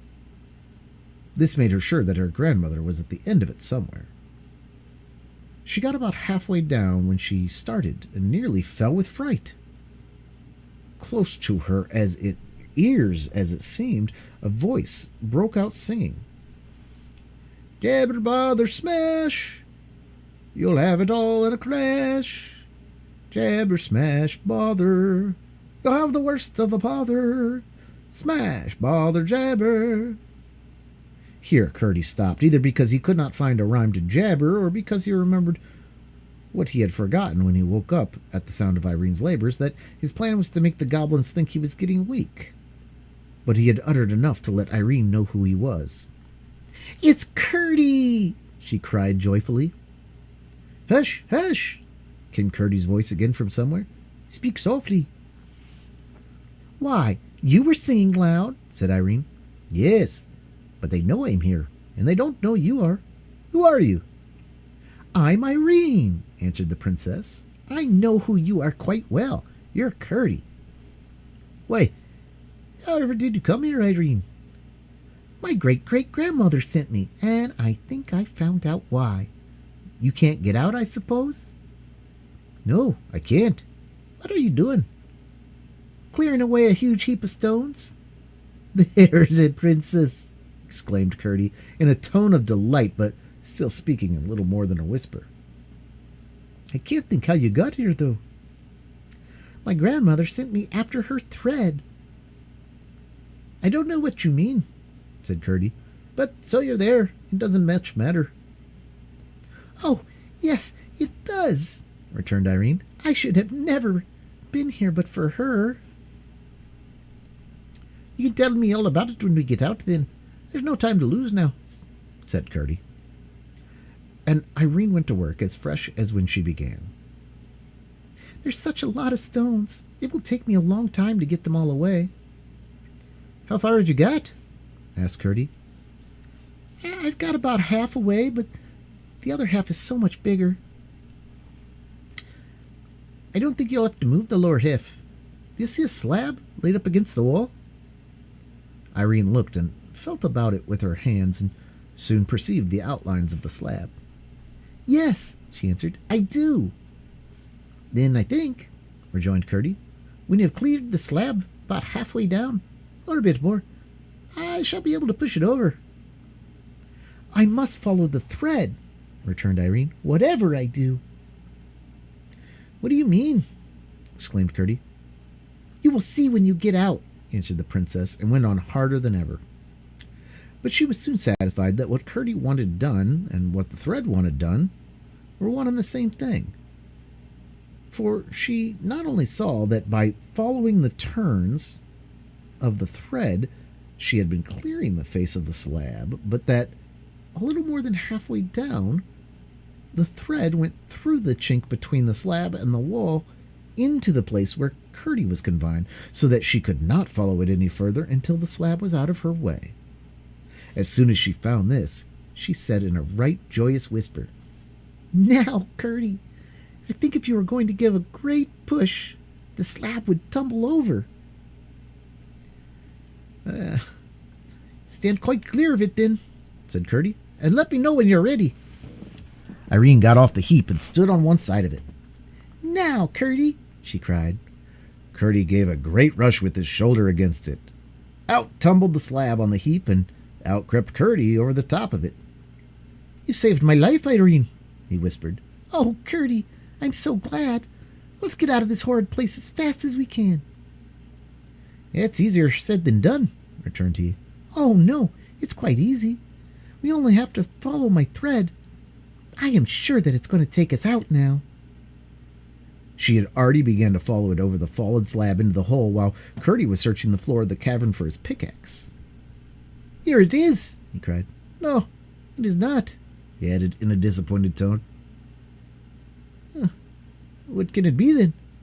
I declare it's a torch. That is jolly. It's better almost than my pickaxe. Much better if it weren't for those stone shoes." He went on as he lighted the torch by blowing the last embers of the expiring fire.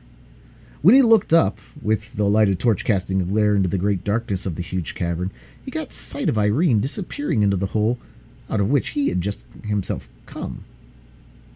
"Where are you going there?" he cried. "That's not the way out. That's where I couldn't get out." "I know that," whispered Irene, "but this is the way my thread goes, and I must follow it." "What nonsense the child talks," said Curdie to himself. "I must follow her, though, and see that she comes to no harm. She'll soon find she can't get out that way, and then she'll come with me." So he crept over the slab once more into the hole with the torch in his hand, but when he looked about in it, he could see her nowhere.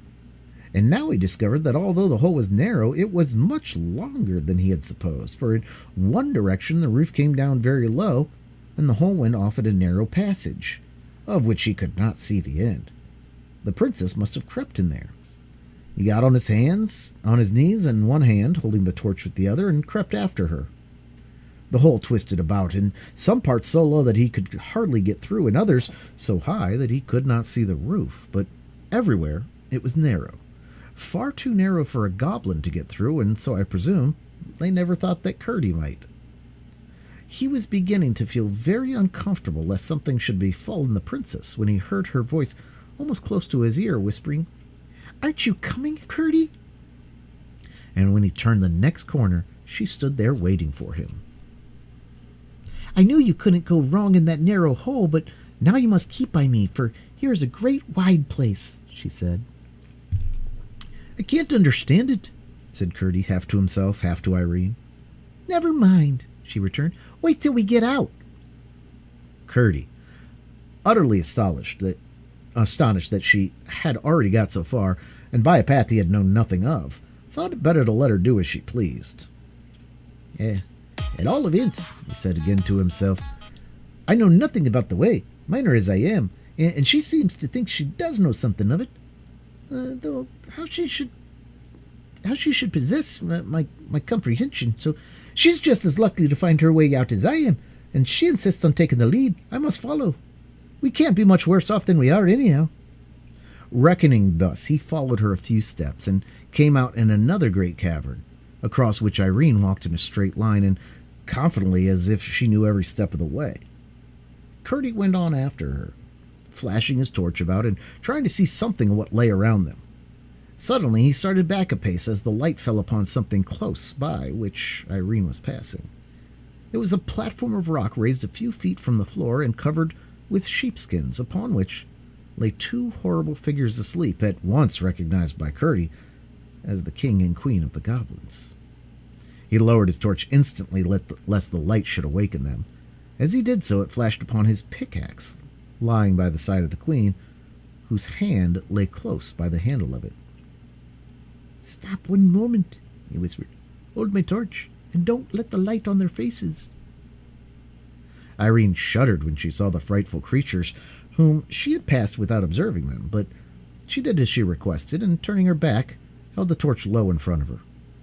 Curdie drew his pickaxe carefully away, and as he did so, spied one of her feet, projecting from under the skins. The great clumsy granite shoe, exposed thus to his hand, was a temptation not to be resisted. He laid hold of it, and, with cautious efforts, drew it off.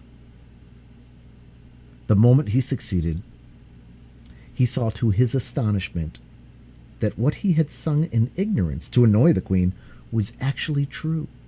She had 6 horrible toes. Overjoyed at his success, and seeing by the huge bump in the sheepskins where the other foot was, he proceeded to lift them gently, for if he could only succeed in carrying away the other shoe as well, he would be no more afraid of the goblins than of so many flies. But as he pulled at the second shoe, the queen gave a growl and sat up in bed. At the same instant the king awoke also, and sat up beside her. "Run, Irene!" cried Curdie, for although he was not now in the least afraid for himself, he was for the princess. Irene looked around once, saw the fearful creatures awake, and, like a wise princess she was, dashed the torch on the ground, extinguished it, crying out, "Here, Curdie, take my hand!"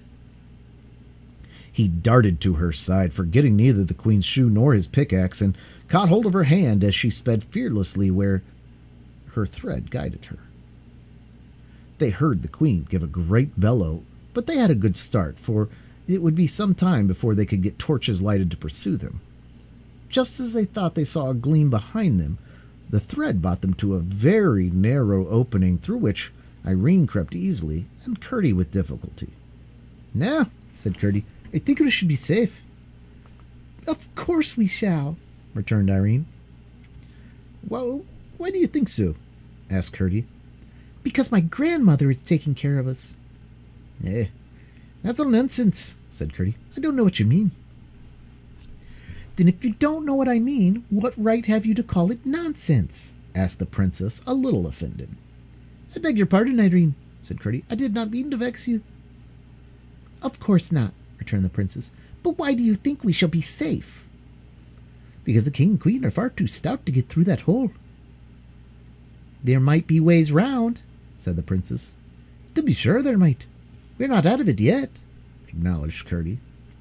But what do you mean by the king and queen? Asked the princess. I should never call such creatures as those a king and a queen. Their own people do, though, answered Curdie. The princess asked more questions, and Curdie, as they walked leisurely along, gave her a full account, not only of the character and habits of the goblins so far as he knew them, but to his own adventures with them, beginning from the very night after that in which he had met her and Ludi upon the mountain. When he finished, he begged Irene to tell him how it was that she had come to his rescue. So Irene, too, had to tell a long story, which she did in a rather roundabout manner, interrupted by many questions concerning things she had not explained. But her tale, as he did not believe more than half of it, left everything as unaccountable to him as before, and he was nearly as much perplexed as to what he must think of the princess. He could not believe she was deliberately telling stories, and the only conclusion he could come to was that Ludi had been playing the child tricks, inventing no end of lies to frighten her for her own purposes. But however did Ludi come to let you go into the mountains alone? He asked. Ludi knows nothing about it. I left her fast asleep, at least I think so. I hope my grandmother won't let her get into trouble, for it wasn't her fault at all, as my grandmother very well knows. But how did you find your way to me? Persisted Curdie. I told you already, answered Irene. By keeping my finger upon my grandmother's thread, as I am doing now. You don't mean you've got the thread there? Of course I do. I have told you so 10 times already. I have hardly, except when I was removing the stones, taken my finger off of it. There, she added, guiding Curdie's hand to the thread. You feel it yourself, don't you? I feel nothing at all, replied Curdie. Then what can be the matter with your finger?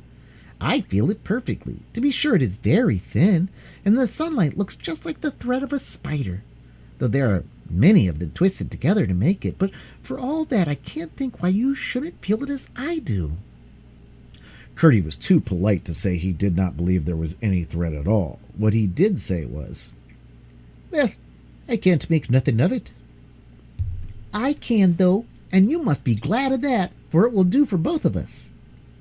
We're not out yet, said Curdie.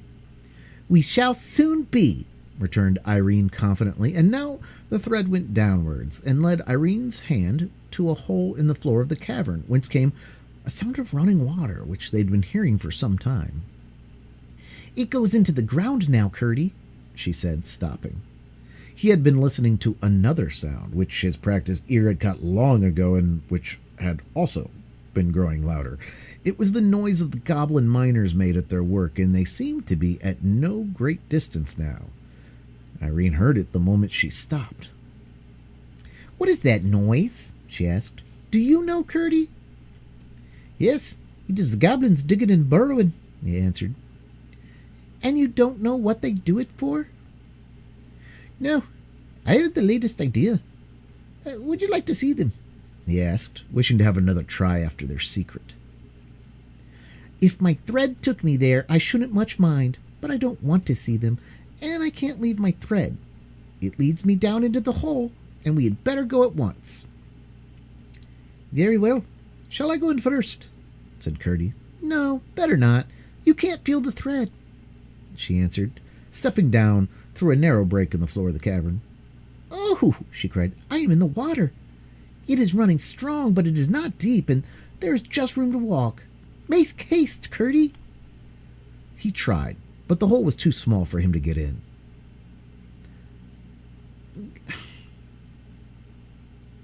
Go on a little bit, he said, shouldering his pickaxe. In a few moments he had cleared a larger opening and followed her.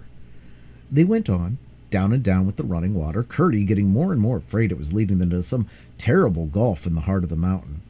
In one or two places, he had to break away the rock to make room before even Irene could get through, at least without hurting herself. But at length, they spied a glimmer of light, and a minute more they were almost blinded by the full sunlight into which they emerged.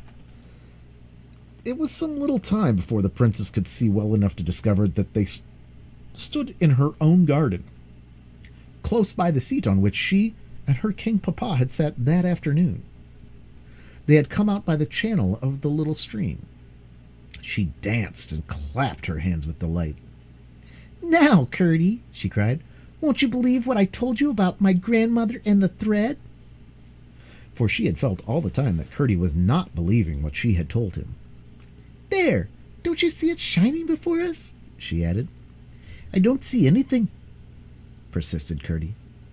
"Then you must believe without seeing," said the princess, "for you can't deny it has brought us out of the mountain." "I can't deny we are out of the mountain, and I should be very ungrateful indeed to deny that you had brought me out of it." "I couldn't have done it but for the thread," persisted Irene. "That's the part I don't understand." "Well, come along, and Ludi will get you something to eat. I am sure you must want it very much." "Indeed I do, but my father and mother will be so anxious about me. I must make haste, first up the mountain to tell my mother, and then down into the mine again to let my father know." "Very well, Curdie, but you can't get out without coming this way, and I will take you through the house, for that is nearest." They met no one by the way, for, indeed, as before, the people were here and there and everywhere searching for the princess.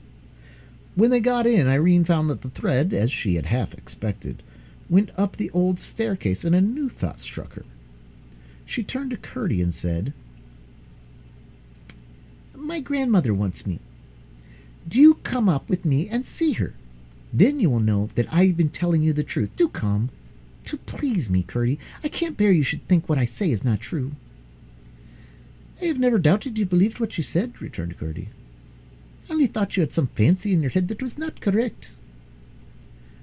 "But do come, dear Curdie." The little miner could not withstand this appeal, and though he felt shy, in what seemed to him a huge, grand house, he yielded and followed her up the stair.